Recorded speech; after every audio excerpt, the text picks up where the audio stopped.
listening to the DFS On Deck podcast, brought to you by LineStar, the top-rated DFS tool set and #1 companion for DraftKings, FanDuel, and Yahoo Daily Fantasy. Go LineStar Premium now at LineStarApp.com. Now, here are your hosts, fantasy baseball experts Joe Pisapia and Chris Meaney. Hey, yo, what's up, everybody? It's me, Joey P, Joe Pisapia, and welcome to On Deck right here on the LineStar app. It is me, it is Chris Meaney, and Chris, you know how it goes, baby. Another day, another home run called correct. That's right. Put it on the board, Dan O'Grady. Put it on the board. Another one. Yes, it is another one for the Joe Pisapia column, Edwin Encarnacion yard. Chris, I mean, I really should just go to Vegas at this point. I don't know why you're not there right now. I mean, you're really missing out. Complete hot fire. Out of all the Yankees to call to, I mean, you go yard with Edwin. You know, if you're really crazy, you would have picked Cameron Maybin. But let's be serious here. You are just crushing the home run calls. that lineup is just so filthy. It's just, I was at the Jays game again last night, and they just show a couple of highlights, and then they're just begging for a hit in Toronto. Like, they just can't get a hit. And then they show like Edwin home run, and of course former Blue Jay, and then there's some grumblings behind me, and just Edwin, I can't believe he's a Yankee. It's gross. We can't even get a hit here. Good for them. Yeah, exactly. Well, yeah, and then what I love is that, you know, they always post our clip from every show every afternoon of our home run calls, which is fun. It's a fun little viral thing. It usually gets a couple hundred views and whatnot. And what's fun about it is always the next day where I can retweet it again and go, "Are you listening to the On Deck podcast?" Because if you are, you're getting all of this, and if you're not, you're missing these things. And I don't, you know, Dan says that he's been keeping track of them. Now I emailed him today. I want to get the score since he's been keeping track of them, because I got to think it's got to be close to like 40%, right? Or 50. It's got to be close. As a show, I think we got to be above 50 or close to it. I think so, too. I'm just saying, we got to be close. We've been going strong now for probably, 6 weeks calling these shots. And I'd say honestly, since May 1st, we've been pretty much money. Yeah, I'd say like between the two of us, we probably only have gone like one or like 2, maybe 3 days in a row without getting one right. And that's pretty good. And like if you're getting 3 or 4 right a week, that's pretty solid. Yeah, and we're getting more like 5. Yeah, I feel like collectively, like if we get 10 home run calls in a week, we are basically 50% on them, and that's pretty good. And that means those guys. It's not necessarily those guys who have bad nights either. They just didn't hit home runs. Right. But the specific home run. And yesterday, if you missed it, you go back and listen to the clip. If you think I'm full of crap, because I'm not. I said, Encarnacion, now that Stanton's back, you got to worry about Stanton in that lineup. You got to worry about all kinds of things. And the guy that's going to fall through the cracks is Encarnacion. And you can't let that happen. This guy is going to take every mistake and just completely bury you. And sure enough, that's what happened there. So you can't sleep on that Yankee lineup. It's not going to quit. And you got Sanchez, you got Stanton. You're going to get Judge back soon. Encarnacion is going to be just a whole lot of RBI for him. But let's take a quick look around yesterday, too, because it wasn't a perfect night. It was a good night, but it wasn't perfect. Yeah. It was decent. Jay Happ got the W in that Yankee game we were talking about. So good for him. If he's starting to turn a corner now, his record goes to 7-3. I know the ERA is ugly, Chris, but if he can have a second half similar to what he had last year, all of a sudden he becomes a great value as a secondary pitcher on DK. So I think that's a guy to watch. We talked about the Angels and Jays. Skaggs actually was able to get the W there. Verlander, he got jumped on early by the Reds. Derek Dietrich, 18th home run of the year. And basically the Reds were able to hang on. The Astros offense is sputtering a little bit. They need to get those bodies back. So what's your take on the Verlander thing? It's unfortunate. He was so expensive. We thought it was decent depending on what format you were playing on to go with cash. How did you feel after the Verlander start? Were you disappointed? Yeah, it was disappointing for sure. You wanted something better from him. And the one thing that we said yesterday and was in my write-up with TQE is this guy does give up home runs. Like, he's allowed 20 now. He's allowed at least 1 in 14 of his 16 starts. Already? 20 bombs. He allowed 3 yesterday. He allowed 3 the start before. So it's 6 in his last 2 outings. And it's not the first time. It wasn't the second time that he's allowed 3 home runs in an outing. He did it earlier in the year against the Angels too. So that's 20 and 16 starts, at least one in 14 of 16 outings. So yes, he's been very dominant. He has 133 strikeouts and 107 innings. His ERA is still only 2.5.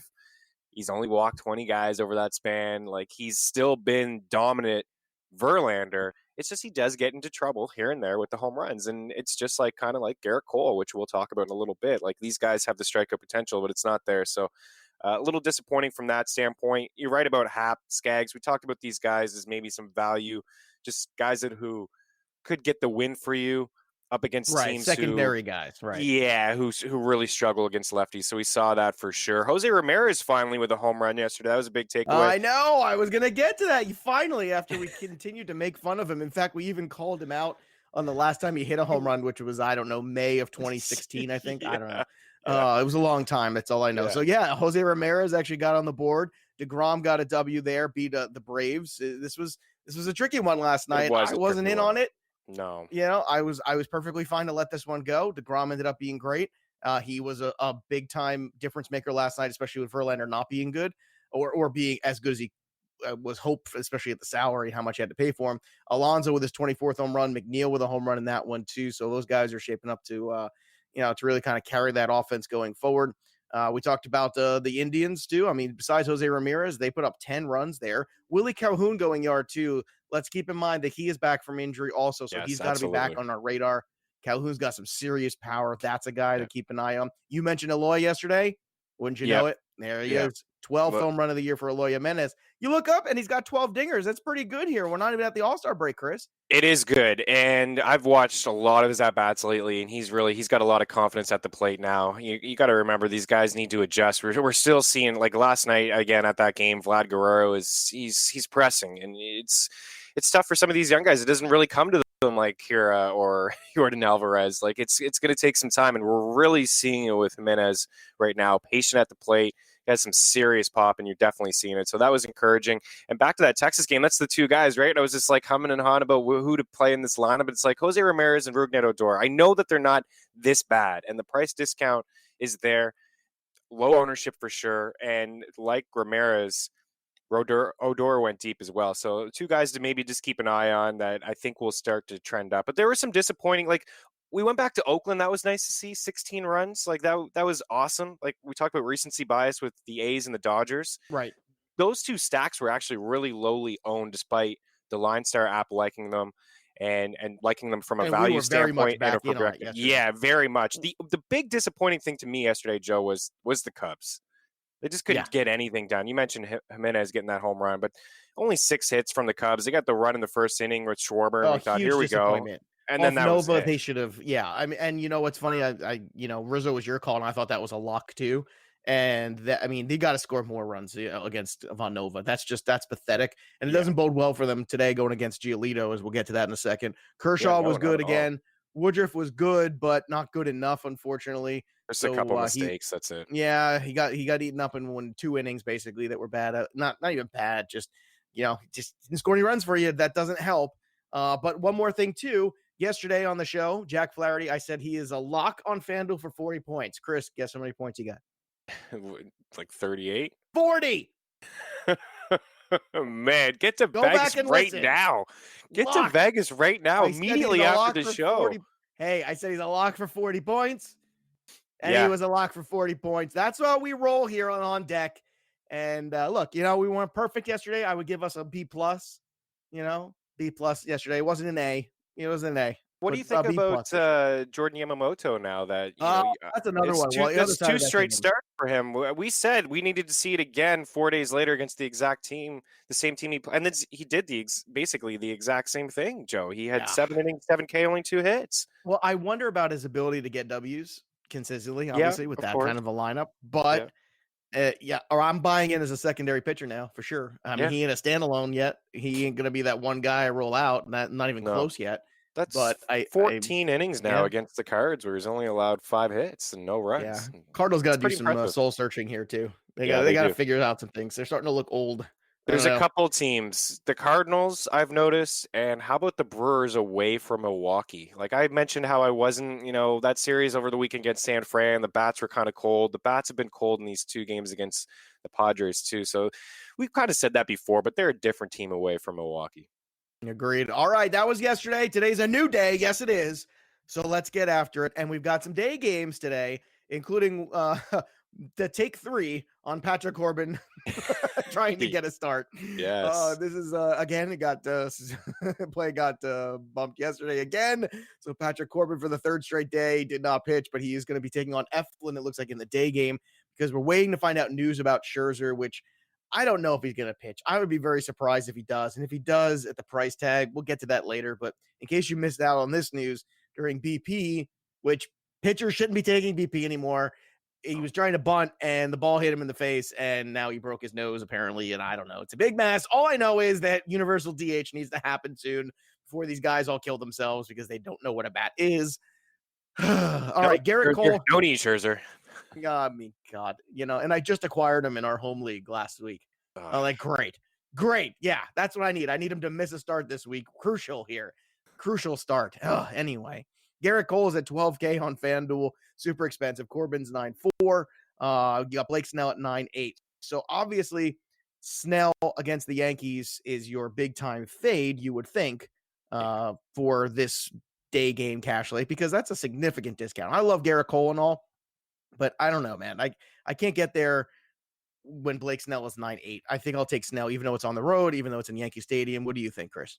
Yeah, I mean, it's the ultimate contrarian move. We talked about that with DeGrom. Like, if you're a multiplayer, if you're going in these tournaments and, you're putting together 5 or 6 lineups, you'd be silly, to fade every top pitcher. Like, if you took a shot on DeGrom against the hottest offense in baseball yesterday, the Braves, you got 10K and a W, and you were on your way.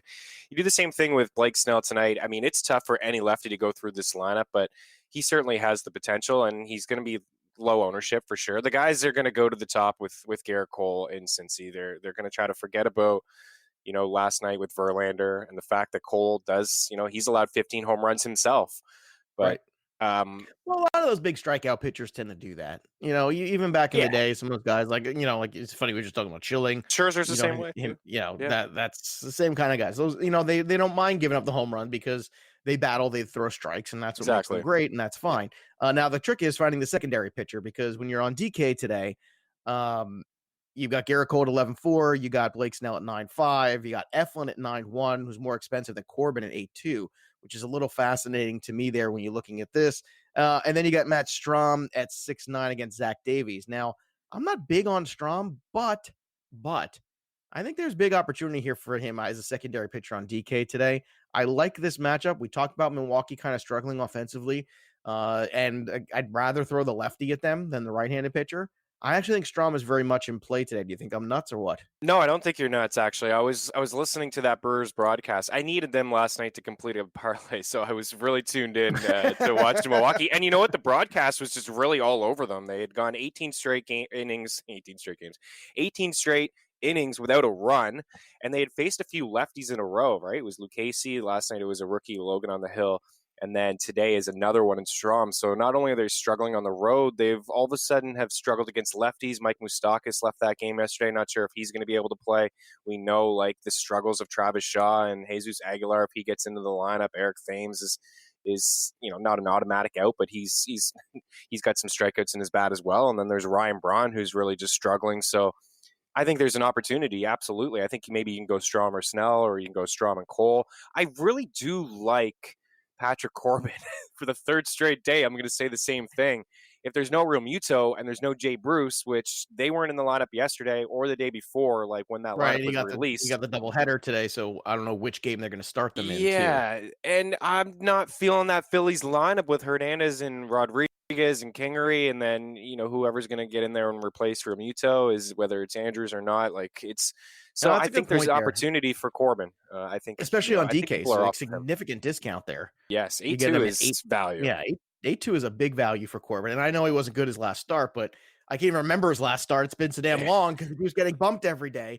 Now the question is where we're going for offense. I know it's going to sound boring, but I'm just going to keep going back to Oakland. I mean, yeah, it's hard not to. Like against the Orioles, I'm going to keep going there. I don't. You're getting a little bit of discount with Austin Meadows today, but against the lefty-lefty matchup, I don't hate it, but I don't love it. It's kind of tricky here offensively because the Astros lineup is not thrilling to me. I don't want to get involved with the Reds. So really, I mean, I guess it comes down to if you think that F1's going to get beat up on a little bit, which I mean, F1's been pretty decent this year. So I don't. He has been. I don't know. I think you're just going to have to take a shot. I think the safe play is Oakland. It's the chalky one. I think if you're going to go with Corbin, you might as well just believe all the way, and you might as well go with the Turners and Sotos of the world and try to figure that out. I think that's probably the best bet. Yeah, I mean, it's going to be a bullpen game for the Orioles. I mean, Yacobonis he doesn't have a start, so he's going to come in there and go 1 inning or so maybe, and then they're going to turn things over to Josh Rogers, who, has just not been good either. This guy doesn't have a start either, so. I'm going to take it back. You know where I'm going? I'm going with San Diego as the secondary one. Against Davies? Yeah. I'm going to go well. with, well, because you look, especially on FanDuel, Machado 3-3, Renfroe 3-3, Franmil 2-8. I mean, that's pretty good. It's silly. And so on FanDuel, you could actually go Oakland and San Diego and then be able to have a Cole or be able to have a Snell. You can go You could definitely do a Snell. You could do Snell and find a couple, cheap utility kind of guys on the FanDuel side. That's definitely doable there. But I mean, I don't think you can get to Cole with it, but you could definitely get to Snell at 9-8. That's not hard at all. I've already played around with that. That's an easy one. All right, let's move over. At 640, you got the Royals against the Mariners again. By the way, also on the show yesterday, I believe I said, go down the Soler window one more time. And he went yard again. And with Merrifield, what a huge day with him. 2 homers as well. Those are the two guys. Funny, those are the two guys we pointed out, wasn't it? Wasn't it, Chris? Yeah. Good. It really was a good day for sure. I feel like Ric Flair today. I'm just feeling it, man. Buddy, get to Vegas. Woo all over the place today. Also in that game yesterday, JP Crawford was decent. We kind of talked about, hey, some of these guys like JP Crawford is 2-6, hitting the 2-hole. He's going to be able to get on base and just make some points happen. And he did. He made some points happen. That's all I care about. Yeah, give me the points. Can he make some points? And he's another one of these lineup builder guys. I don't want to spend too much time on this game, but until the price changes, Jorge Soler at 3-3 against lefties is still very good. Yeah, both of them. Merrifield and Soler. I would go back to both of them again today at tournament shots. All right, let's move on. Jake Arrieta against question mark because we're not sure if Scherzer's going to go or not. I guess the question is, if Scherzer goes at the cost he is, which is high, it was like $11,000 range and up. Do you want to go that route? I mean, because I imagine it's going to be tough breathing wise. I'm not gonna bother. I don't think I want to. There's something about that whole thing. Well, can't you read the headline tomorrow? Max Scherzer goes out with broken nose, throws no hitter against Phillies. It's like, there's just something about it where I feel, oh God, I really want a piece of it tonight. But and again, if you're a multiplayer like in cash, fade them. But if you're somebody who likes to put together like a couple lineups and tournaments, and go if against he the grain tonight, with pitchers, he might be one of the best potential assets to have in tournaments. Yeah. Because I think the ownership is going to be super low. People just don't want to get involved in it. Right. Listen, we've talked so many times, Joe, about being cute, but it's not being cute when you're playing a stud pitcher. Like, it wouldn't be cute to roll out especially against a slap nut offense like the Phillies or Scherzer. Yeah, that's not getting cute. About how the Phillies have nobody anyway. Right. I mean, why not? Yeah, it's getting cute to roll out a guy like Aaron Sanchez or something against the Angels, not a Scherzer against a team like the Phillies who are struggling and are missing some guys in their lineup. So if he's going to pitch, I think, I thought I saw a report Austin Voth is going to get the call and make a start. He hasn't started yet for the Nationals this year. He started a couple games for them last year. His AAA minors are okay. Numbers are okay, like for strikeouts, but I wouldn't even go there. But that's the feeling I have is that Scherzer's probably not going to go. But if he does, maybe a share in a tournament. Okay, I'm fine with that. Jordan Zimmerman against Trevor Williams. This one's in Pittsburgh. Brian Reynolds was a little disappointing last night. Josh Bell wasn't, though. He went yards. It was good to see him getting back in it. It's hard not to like Bell and Reynolds again tonight against Jordan Zimmerman, making, I believe this is his first start back, right? Because it is since April. Yeah, man, his game log is not pretty. It's not. His last four games, he's allowed 19 runs and 6 homers. So that means Gregory Polanco at 2.9 on FanDuel. That means Josh Bell 4.3, and that means Brian Reynolds at 3.2. I know they're not in a row, but I don't care. I just I want to take the best cheap pieces, and that worked for us with Kansas City all week. So why wouldn't it work with Pittsburgh? I'm just saying. No, agreed. And this is Trevor Williams' first start in a while. Usually, I don't mind him from like a value-based standpoint. Yeah, but there's nothing there. Pitcher, there's no nothing strikeouts. there. No, there's nothing All right. there. Now, this one I'm a little worried about. I'm going to be honest with you. I think Andrew Heaney is a trap tonight at 8-6. He's only gotten out of the fifth inning one time so far since he's been back. I love Heaney. The strikeouts are there. I know the Jays have struggled at times. However, I don't know, man. On the road, I'm just a little concerned there. This is a very right-handed middle of the order for the Blue Jays with Vlad and Gurriel and Grichuk and Teoscar Hernandez. I don't know, man. Sell me on it. Are you in this tonight? I don't mind it. Tournament arm. I don't mind it. It's the same, maybe not on FanDuel as your one pitcher, but on DraftKings, I really don't mind it. It's the same thing. I was again at that game yesterday watching this Jays team just struggle at the plate. They obviously a league low in average and top 5 strikeout rate, and Haney's got more potential than Skaggs, and really they just couldn't touch Skaggs last night. And it was just the one guy is Gurriel took him deep, and that was basically it. Nobody was even getting on base. Like, there's just not a lot of guys in this lineup that are scary. So I think, Haney can go in there and rack up 5 or 6K and do enough to get the W. So I actually don't mind it. Like, I understand you maybe want to fade on the board here. I like it, looking at some of these DK pitchers at 8-5. I think DK at 8-5 is my number 2. I'm okay with it. Yeah. I don't like it as my standalone tournament on FanDuel because I think you look at it tonight and that's where I think there's going to be a lot of ownership on it. I don't think that's a bad idea. I just think it's got more of a trap to it than a positive tonight. That's just maybe it's a gut instinct. I don't know. This is, just looking at the way, because I feel like every now and then when we do this to Toronto, they put up 10. Yeah. We're all looking at like, what happened? Randomly. They've done it to us a couple times. Yeah. They have, yeah. It's I think, even the sun shines on right on a dog's ass some days, right? I don't know. There's something like that. There's some sort of expression. Right? Something like a broken that, clock is right twice a day. Is that it? I don't know. I think that's it. Yeah, that's correct. I mean, this will be his easiest task for Haney. I mean, of the season. So I predict a W and maybe 5 or 6K, maybe a solo shot, because he has given up 6. Do you like him enough as a standalone guy? I don't. Or no? No. Okay. I don't. That's my problem. And DK, I'm fine. I think the price is right.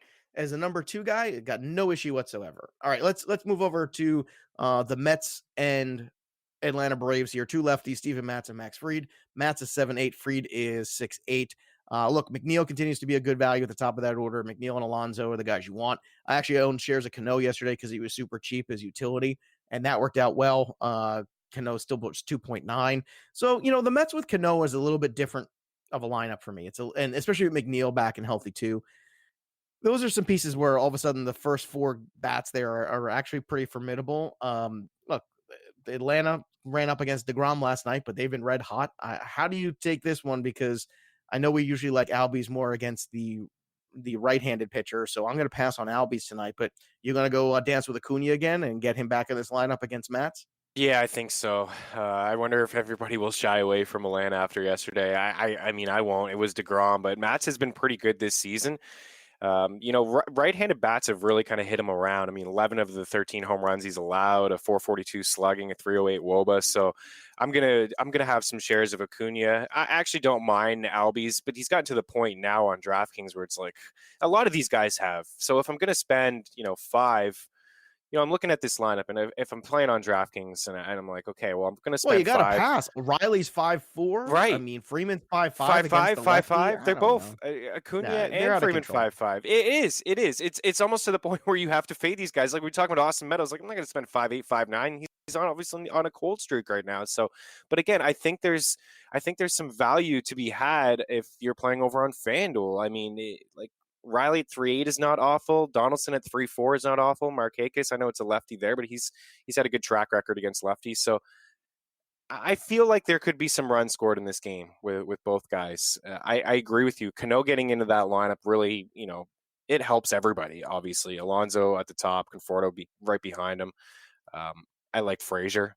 So I think there's going to be a few runs, and I'm not interested in any pitcher from this matchup. I agree. All right. Lucas Giolito, 11-2 on FanDuel against John Lester, 7-5. Huge gap in price between these two guys. Now, Lester's been great at home all year. I wonder if that's going to get some contrarian love. I personally would not. I think Giolito's that guy. If you can't hit Ivan Nova, you're out of luck with Giolito because he's been that good. So I'm okay with paying the price in cash for Giolito tonight. I'm fine with paying up for it. On the DraftKings side, in terms of the difference in price. Giolito's basically the same. He's 11.3. Lester's basically the same, 7.4. So not a whole lot of change there with these two guys. So for me, I think it's Eloy, and I think it's Giolito, and I leave the rest alone. That's personally my take from this game. How about you? Yeah, I think you'd be silly to ignore Eloy. Like, he's just on a heck of a run, and he was 3 forever on DraftKings, and he's still a value there today. And on FanDuel, he's 3-1. So I would get involved there. Maybe even have a share of Jose Abreu. I know that Lester's been a lot better at home, but he can get himself into some trouble. So I think the 3 to 5 hitters in this lineup are pretty solid. And I'm with you on Giolito. I'm still a little skeptical. I don't know what it is about playing him in cash, but I mean, the numbers speak for itself. He's been very, very dominant, so I have no problem paying up that price. I think in cash, it's a good one tonight. Now, ironically, there's one I like better that's a little bit cheaper tonight. We'll get to him in a little bit, so that's a little bit of a tease there. You got Adam Plutko against Joe Palumbo. Palumbo, how you doing? It's look, Colombo. It's like all these guys. Now, we'll see when this order comes out eventually if Calhoun is in there or not. But I imagine he will be. I imagine he will be too. And in terms of pricing there, I mean, it's hard not to like the power against Plutko tonight. He's 3,200 on FanDuel, so if he's in that lineup, that's another one of these lineup builder guys, the low threes that we like to talk about here. So I would be all over that. You got Mazara at 3-1, Asdrubal Cabrera at 3. Some really nicely priced Texas Rangers bats against Plutko at home in Texas. I like that side of it. I know it's great that Jose Ramirez went yard, but hitting from the right side today, I don't like it as much against Palumbo. What are your thoughts? Yeah, he's really struggled against lefties. I think we mentioned that last week. Yeah, I know it was Joe Palumbo, but he's really struggling. Yeah, he has. Maybe there's something there. I still like the price enough to jump on it in a tournament, actually. But you're right. It's probably not the best time. Like, if you're thinking cash, Jose Ramirez, you probably shouldn't. We need to see a little bit more from him against a lefty, but I mean, there's some value again with Texas. I think against Plutko, I think you can go Odor. I think Mazara got back into the lineup. I like that. I like Chu. So those are the 3 guys that I would have some exposure to, and I think there's going to be some runs. It's one of the highest totals on the slate here tonight at 10. So I would jump on it. I'd get all over some runs in this game for sure. And I think I would attack some righties against Plutko and against Palumbo. I think you can get involved as well. I think you take the over in this game personally. Yeah. I don't love Ramirez, but Lindor is definitely a force to be reckoned with. And I think I want the Texas side just because it's priced so damn well. It really is. It's just priced well, and I think they'll get into that bullpen too. Eduardo Rodriguez, 8.4 on FanDuel against Kyle Gibson.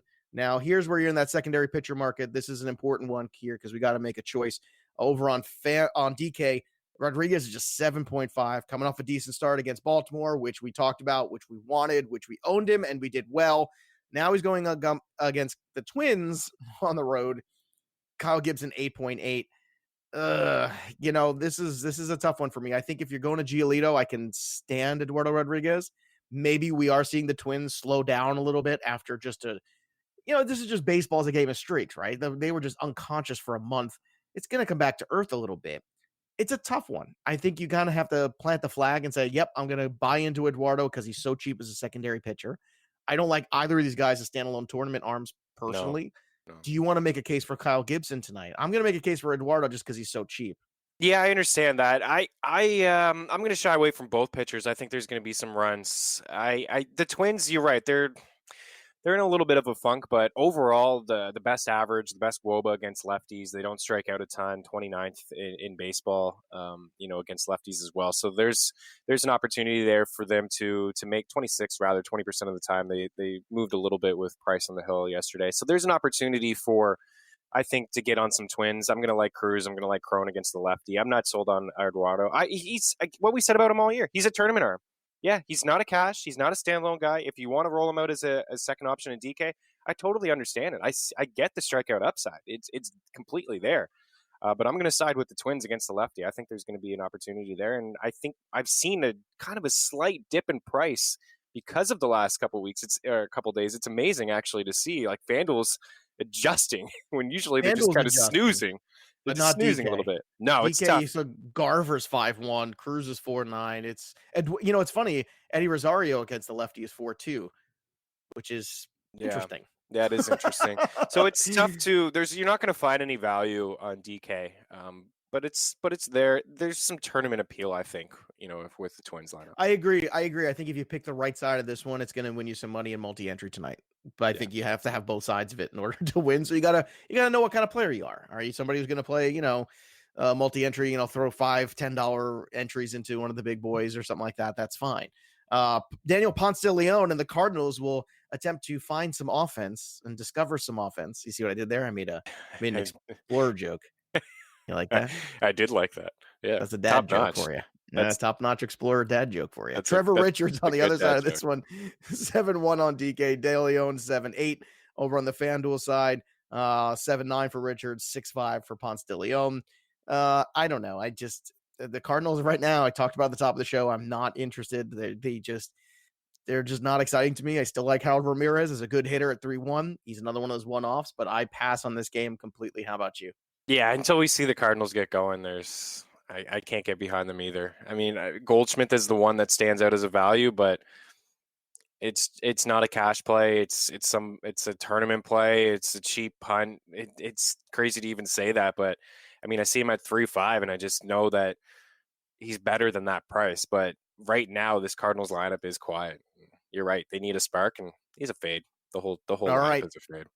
Here he is. This is my guy tonight. This is your guy in this matchup. That's right. At home against the Rockies, against John Gray. I love Greinke tonight. He's been a walking quality start basically all year. Yeah, except for the first two Rocky outings, he's been dominant ever since. Yeah, you're right. Yeah, I mean, not Colorado Rocky outings. I just want to point that out. No, I'm gonna misspeak. No second dad joke there.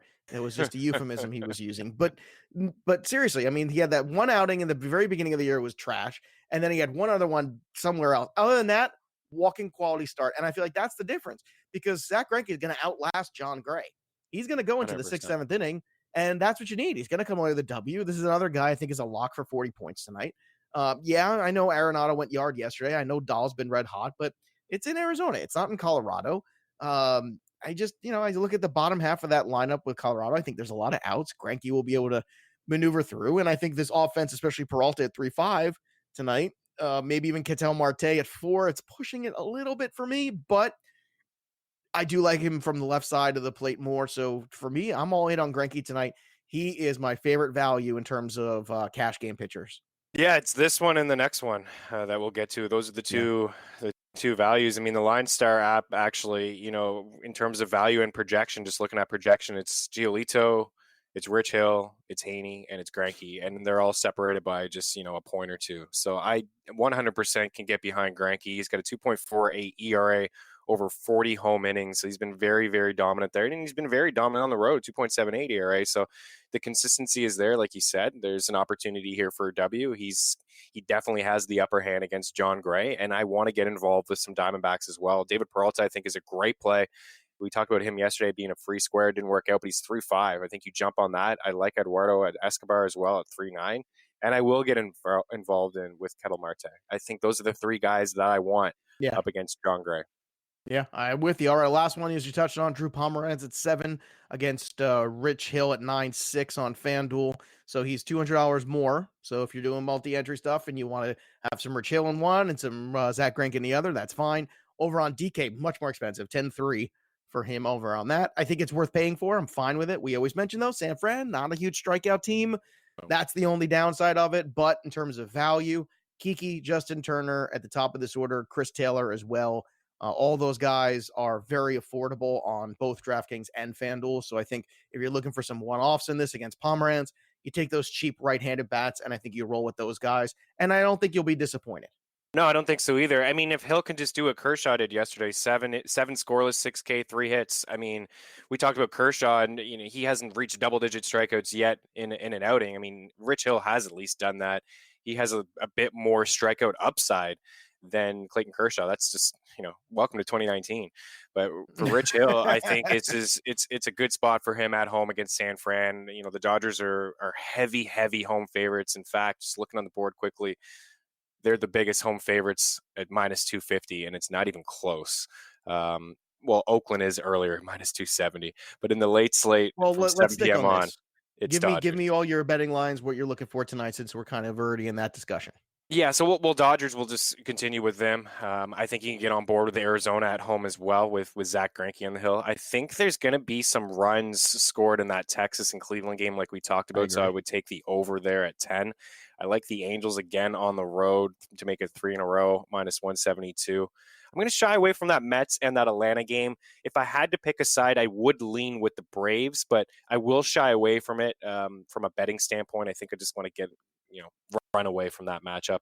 I like Houston on the road with Garrett Cole. Oakland, I think you can take them by 2 to get some value there as well. And, that'll wrap it up. I mean, maybe the under in the Chicago game with Giolito and Lester. I think you can get involved in that. Oh, that'll be interesting. Yeah, that's an interesting one. If Lester does perform up to his normal home expectations, that's a sneaky one there. You're sneaky Meaney today. Oh, sneaky Meaney. Yeah, really all right, here we go. Here we go, baby. Drum roll. It's that time again in the show. We are red hot. We are on fire. Don't get too close to the speakers because you might get burned. It's time to call our shot. Right again yesterday, Edwin Encarnacion. Right again the day before with Otani. I'm riding the 3-game streak. Actually, was I right on the weekend too? Did Sanchez go? Yeah. Did Gary Sanchez go here on the weekend? I don't think so. And that's the one thing about picking a catcher on the weekend. Yes, and that's the one thing about we should keep in mind, maybe picking a catcher on the weekend. Not that we do that too often. Sanchez isn't your typical catcher. Well, I was hoping. Remember, I said I hope he DHs. But regardless, the streak is at 2 in a row. Going to try to make it 3 for tonight. And I'm going with Josh Bell in Pittsburgh against Jordan Zimmerman. I think you can lock this one up. Ring the bell, baby. Josh is going into the river tonight. Where are you going for your home run, Mr. Meaney? And that wouldn't be the first or the second time Josh Bell has gone into the river this year. I mean, what a season from him. I am going to head to Minnesota and pick on Erod just slightly. He's given up some bombs, so I'm going to go with Nelson Cruz. He has a good track record against left-handed pitching, so let's go Cruz. Let's go Bell. I like it. There we go. So make sure you are subscribing to On Deck right here, because if you're not, you're missing out on some great MLB DFS content, some great baseball content, and some laughs too. I mean, we're a fun daily podcast. We give you a half hour or so of good information, of good baseball talk. Hopefully we'll be doing it during football season as well. And while you're preparing for football, go out and get your Fantasy Football Black Book 2019 edition out on Amazon and iTunes. You get the paperback on Amazon. You get Kindle. You can get the Apple version. Whatever you want, we got it for you. And make sure you are downloading and using that LineStar app. I'm telling you, you put the podcast, you put the app together, you put them all, you add them all in together, and what you have is some glorious DFS winnings. That's what it's all about here. You can follow him on Twitter at Chris Meaney. You can follow me at Joe Pisapia17. And, of course, follow the LineStar app and LineStar MLB. That'll do it for me and Chris. There's only one thing left to do, and that's step out of the on-deck circle and into the batter's box and go yard. We'll see you next time, kids. You've been listening to the DFS On Deck podcast, brought to you by LineStar. Hit subscribe, tell a friend, and stay tuned for the next episode from fantasy baseball experts Joe Pisapia and Chris Meaney.